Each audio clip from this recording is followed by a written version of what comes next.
વાર્તા કીડી અને ઝાડના પાન.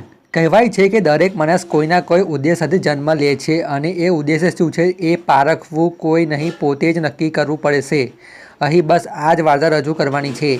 એક શહેર હોય છે, એમાં પ્રાણી સંગ્રહાલય હોય છે, એમાં ખૂબ જ સુંદર તળાવ હોય છે અને તેની સાથે સાથે લીલા ઝાડ, રંગબેરંગી ફૂલોના છોડ, બીજું ઘણું બધું હોય છે.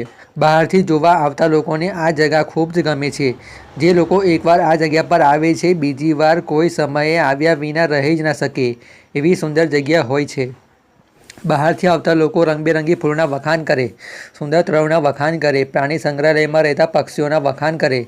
સિંહ, વાઘ, શિયાળ, હાથી, ગેંડો જોઈને તો બાળકોને નવાઈ લાગે, કેમ કે જે બાળકોએ ટીવીમાં કે ફોનમાં આ બધા પ્રાણીને જોયા હોય ત્યારે નાના નાના લાગતા, જ્યારે રૂબરૂમાં જોયા હોય તો ખૂંખાર લાગતા કે હમણાં જ એમની ઉપર અટેક ના કરી દે એ બીકમાં રહેતા. અહીંયા આ પ્રાણી સંગ્રહાલયમાં એક ઝાડનું પાન આ બધું જોઈ રહ્યું હતું.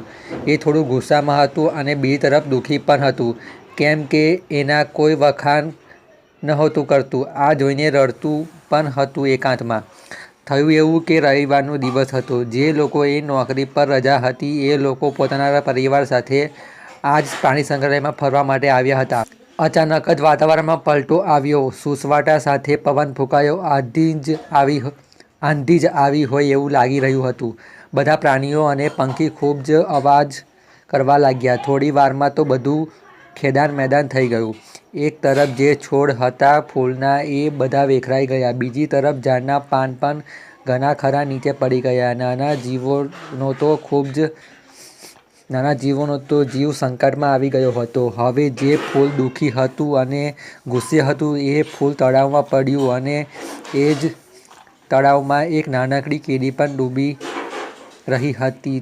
તો એ પાંદડાએ જલ્દી ત્યાં જઈ એ કીડીનો જીવ બચાવ્યો. બદલામાં કીડીએ પાંદડાનો આભાર માન્યો અને ધીમા અને થોડા રડું અવાજે બોલી, આજે તમે ના હોત તો મારી મૃત્યુ નક્કી હતી.